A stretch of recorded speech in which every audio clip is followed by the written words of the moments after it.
rolling up, Uber black Cadillac, high heel boots and a sexy body full of tats. Baby's bad, oh baby's hella bad. After her there ain't no coming back. Wanna take a run at that. I think she's feeling me. Turn it up a few degrees. My imagination of her body gets the best of me. Oh gosh, she's such a tease. Bitten lips, bruised knees. I'm addicted to her, need her touching me. Cause she got a bad little waist, and we tearing down this place. Off the liquor that we chase. Got some egos to the face. Baby, I don't need no space. Coming closer for a taste, and I'll show you how I make everything just fade away. Cause she's like sex, drugs, cocaine, body so insane. Jealous of the clothing that she wears up on that tight frame. All game, no shame, baby came here to play. I feel like an addict cause she's sex, drugs, cocaine.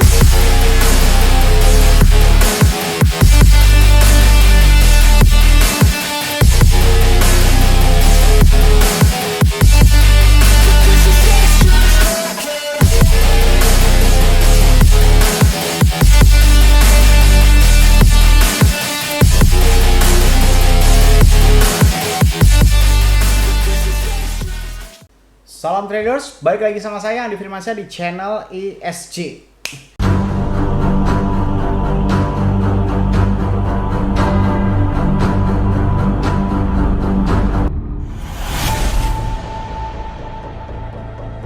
Oke, kali ini kita akan membahas tentang CEO yang paling ganteng sejagat raya ya. Kita panggil saja Deka atau CEO-nya si Terra atau Luna. Ini datang lagi berita seheboh juga ya, yang dimana dia ini dipanggil sama parlemen di Korea Selatan. Nah, bagaimana kisahnya? Bukankah kripto itu adalah awalnya diciptakan terdesentralisasi? Kok pemerintah jadi ikut-ikutan gitu ya, tersentralisasi gini? Jadi sebenarnya kripto itu bagaimana ya hukumnya? Langsung saja ke dalam videonya. Nah, ini ada berita dari Instagram MoonXBT ya. Kalian bisa cek di deskripsi ini Instagram MoonXBT-nya. Ini memberitakan bahwasannya Parlemen Korea Selatan panggil Do Kwon untuk pertanggungjawabkan perihal Luna. Nah, dari sini kita bisa melihat bahwasanya ya, selama ini kita mengenal kripto itu terdesentralisasi alias tidak ada yang mengatur. Ya, memang itu benar sih, tidak ada yang mengatur. Cuma kalau memang berlevelnya sudah nggak karu-karuan seperti Luna kemarin itu. Bagi yang nggak tahu kan, kemarin Luna tiba-tiba ada haters. Itu bang, gua udah cuan banyak Luna, udah $100 lagi, bisa udah $10 lagi. Aduh, gampang banget bodohi. Bro, itu bukan Luna ya. Terra ada yang sekarang atau Luna yang sekarang yang ada di dalam coin market cap itu bukan Luna yang dulu. Luna yang dulu ini berubah nama jadi LUNC atau Terra Classic. Nih, LUNC harganya masih 1 perak, masih sama seperti pada saat crashnya Luna. Luna yang baru ini atau Luna yang sekarang yang namanya Luna itu bukan Luna yang dulu. Sekarang harganya mencapai 100.000 atau kurang lebih sekitar 7 sampai $8. Ini bukanlah Luna, ini adalah Luna yang baru. Tapi kan harganya bisa stabil. Makanya lu belajar dulu sebelum komentarin orang ya. Holder Luna atau para whales Luna atau para cukang Luna itu di lock. Ya, si tokennya itu di lock, si Lunanya itu di lock. Jadi tidak bisa ngapa-ngapain, tidak bisa dijual, tidak bisa ditransaksikan. Jadi dia akan dikunci selama dalam kurun waktu suka-suka developernya Luna sampai dirasa mungkin cukup. Jadi sekarang harganya kenapa naik terus? Ya karena memang tidak ada yang jual. Semuanya hanya pengen beli. Intinya dia membuat sebuah demand palsu. Dimana kan hukum ekonomi itu semakin banyak permintaan, semakin langka pula barang tersebut, maka akan semakin mahal. Begitu pula sebaliknya, kalau supply-nya banyak, itu harganya akan turun seperti itu ya. Cuma ini lagi mana mau nggak naik, sedangkan para penjualnya ini nggak boleh dijual dulu gitu loh. Yang punya Luna banyak itu nggak boleh dijual dulu, maka dari itu harganya masih terus naik. Bayangkan saja ketika si kuncinya itu udah dibuka, tiba-tiba apa yang akan terjadi? Ya mungkin crash Luna yang kedua kalinya. Nah, maka dari itu parlemen si Korea ini memanggil si Do Kwon untuk menghadiri sidangnya ya. Coba kita lanjutkan. Nah, di sini pemerintah Korea Selatan dilaporkan akan memanggil CEO Terra atau Do Kwon untuk meminta kesaksian atas keruntuhan Terra dan UST beberapa waktu yang terakhir. Perwakilan dari People Power Party yang berkuasa di dalam Korea Selatan, Yoon Chan Hyun, mengatakan akan mengadakan sidang parlemen terkait seluruh hal yang terjadi dengan Terra atau UST. Mulai dari keruntuhannya dengan tindakan yang dilakukan oleh beberapa exchange lokal. Nah, Dari sini kita bisa melihat bahwasanya ada semacam people power atau semacam komunitas yang merasa dirugikan di dalam area Korea Selatan. Padahal di Indonesia juga banyak ya. Cuma ya apa kabar? Kenapa orang tidak bisa melakukan sesuatu gitu? Cuma ya kadang-kadang saya pikir kripto itu kan terdesentralisasi gitu loh. Jadi sebenarnya tidak ada yang bisa disalahkan. Cuma ya kita tidak tahu ya keputusan pengadilan seperti apa, keputusan parlemen seperti apa, yang akan terjadi seperti apa. Intinya mereka membuka semacam kayak konferensi sidang seperti itu ya untuk menjelaskan. Padahal udah dijelasin berkali-kali. Menurut alibinya si DK itu ya yang namanya UST dan Terra atau UST dan Luna ini kan saling berketerkaitan, jadi terus dimainting. Si UST butuh kestabilan, akhirnya mainteng si Luna. Luna juga butuh kestabilan, akhirnya mainteng UST. Begitu pula seterusnya sampai supply-nya nggak terbatas. Yang tadinya harusnya UST ini stable coin menjadi tidak stable coin alias fluktuatif coin gitu kan. Nah, dia lanjut ya. Politisi Chang Hyun juga menyinggung peran para exchange kripto yang terbesar di Korea Selatan dengan menyatakan bahwa Coin One dan Corebit menghentikan perdagangan USD pada 10 Mei, Bithumb pada 11 Mei, dan Upbit pada 13 Mei. Bagi yang nggak tahu, ini semuanya top CMC semua ya. Coin One ini top CMC, Corebit juga, apalagi Bithumb, apalagi Upbit ini udah di era-era saya dulu. Era-era pada zaman saya SMA ini udah ada semuanya pada saat itu. Dan oleh karena itu, Chang Hyun ingin para petinggi dari exchange ini juga hadir dalam persidangan. Teruntuk Upbit yang paling akhir menghentikan perdagangan Terra, Chang Hyun menduga exchange ini menghasilkan pendapatan kondisi tertinggi dari perdagangan Terra. Jadi, para mayoritas people power yang ada di Korea Selatan sana itu menganggap bahwasanya ada indikasi kuat yang menganggap exchange lokal alias para exchange top CMC juga itu ikut serta dalam permasalahan ini. Saya juga agak-agak seperti linglung ya mendengar fakta-fakta seperti ini.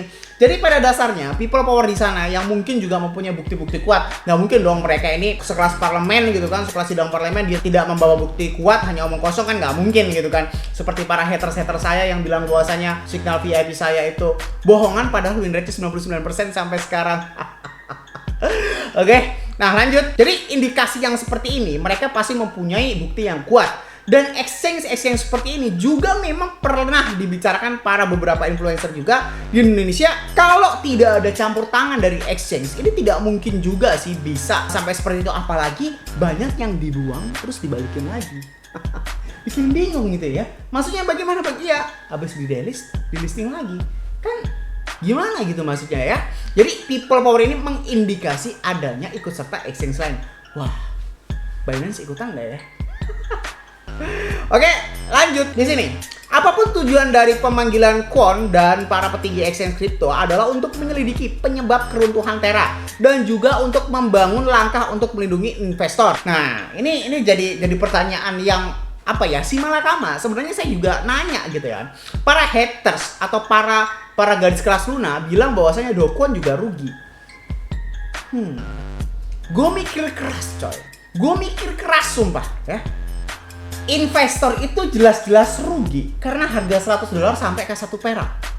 Dan lu bilang yang para garis kelas Luna, si Do Kwon juga rugi. Nah, coba otak lu yang bener yang kayak gimana ya? Kalau si Do Kwon rugi, investor yang rugi, siapa yang untung? Coba berpikir secara logis bro. Orang-orang yang membela tentang Luna, oh itu proyek yang bagus dan sebagainya. Kripto itu tidak akan terjadi transaksi. Ketika ada jual, pasti ada yang beli. Ketika ada yang beli, ya pasti ada yang jual. Ketika ada yang rugi, ya pasti ada pihak yang diuntungkan. Ketika ada pihak yang diuntungkan, ya pasti ada pihak yang rugi. Seperti itu ya. Jadi, kalau kalian bilang bahwasanya Do Kwon juga rugi dalam hal apa? Dan kita harus menyalahkan siapa selain CEO-nya? Bukan saling menyalahkan, cuma dia dimintai pertanggungjawaban, disuruh ngejelasin kok bisa harga semacam itu. Walaupun memang ada indikasi, ya jelas-jelas lah. Jawaban yang paling sederhana adalah ya instant sale, ya kan? Instant sale nggak tahu dia butuh buat beli apa gitu, atau memang ini memang project niat seperti ini juga nggak tahu ya, karena baik di luar negeri maupun di Indonesia juga banyak project yang mengatasnamakan project kripto tapi itu akhir-akhirnya kabur. Dan ya intinya kayak apa ya, kayak ponzi secara halus gitu. Jadi buat project rug pull, habis itu pergi, buat project lagi rug pull, habis itu pergi untuk mengumpulkan uang sebanyak-banyaknya ya, seperti itu. Lanjut, seperti yang diketahui beberapa investor Terra mengalami kerugian cukup besar dari insiden keruntuhan ini. Bahkan beberapa diantaranya disinyalir hingga bunuh diri. Dan terdapat seseorang investor asal Korsel yang meneror rumah Kwon dan istrinya. Wah, ini saking psikopatnya sih ya. Cuma memang secara logikanya ya gimana nggak gila bro kalau kita kehilangan. Itu bener-bener parah sih, sejarah bener-bener. Ini mungkin akan 10 tahun kemudian masih terus teringat bagaimana sakitnya Terra dan Luna ini melukai para hati cryptocurrency, para hati seorang trader, para hati seorang investor. Bagaimana ceritanya itu dari $100 1,5 juta hingga ke 1 perak. Bayangin aja, duit 30 miliar jadi sampah. Gila nggak tuh? Gimana duit yang cuma 100 juta, 10 juta jadi debu mungkin. Yang 30 miliar aja di sampah. Bayangin aja. Oke, investor Terra yang mendatangi rumah Kwon ini mengaku rugi hingga 3 miliar won atau setara 34 miliar. Anjir, 34 miliar dapat kurang lebih 6 Lamborghini Aventador dan bonus 1 Lamborghini Gallardo itu, ya.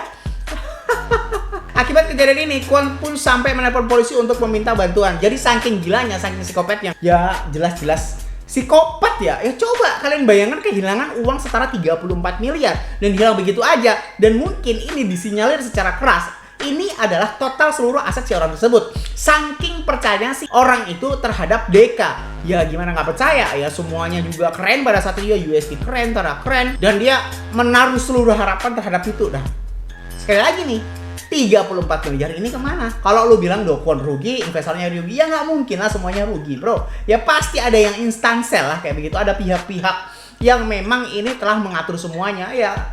Di apa ya, secara kacamata kripto saya juga, sistem Terra itu sebenarnya sudah cukup bagus andai kata tidak ada manipulasi di dalamnya. Karena memang banyak sekali lubang-lubang yang mungkin bisa disinyalir menjadi apa ya, lubang korupsi. Ya siapa yang nggak kegoda sama uang yang jutaan dolar pada saat itu kalau dikonversi dari harga 1,5 juta ke 1 perak. Bayangin aja install-instalnya berapa itu. Nah, jadi saat ini otoritas keuangan Korea Selatan telah memulai penyelidikan exchange kripto dan meminta exchange memberikan rincian mengenai transaksi USD dan Luna. Laporan itu juga mencakup volume perdagangan dengan jumlah investor dan harga penutupannya. Nah, jadi kesimpulannya di sini, para investor ini yang disebut people power korbannya Luna ini, jadi otoritas jasa keuangan Korea Selatan, mungkin kalau di Indonesia ini semacam seperti Bapepti ya, kalau di Korea entah nggak tahu, intinya otoritas keuangan yang berhak untuk memeriksa exchange tersebut, meminta seluruh data transaksi. Karena memang apa, kita secara orang awam itu melihat bahwasannya blockchain-nya itu banyak banget transaksi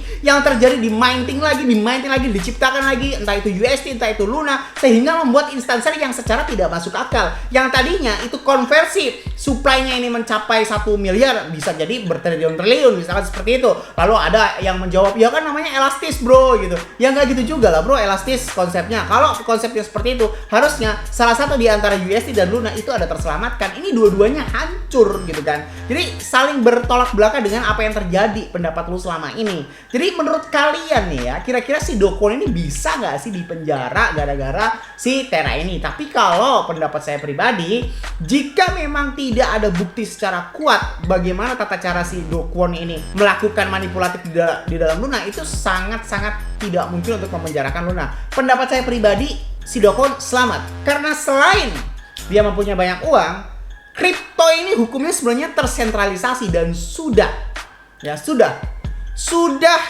bisa difikirkan secara logis. Ya tahulah semuanya kalau fluktuatif. Cuma ada pendapat kuat lain yang bisa menangkap si Do Kwon. Apa itu? Gara-gara USD-nya. Saya yakin 1000% andai kata Do Kwon ini tidak ada project USD alias stablecoin, pasti selamat kalau hanya dengan Luna yang turun saja.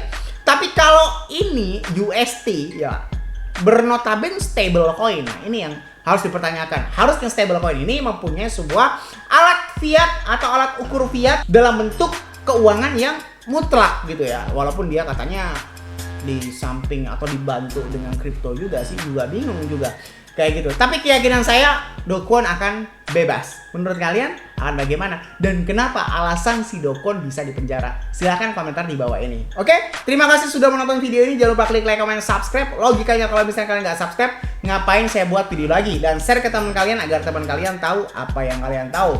Saya Andi Firmansyah, use your logic dan salam trader.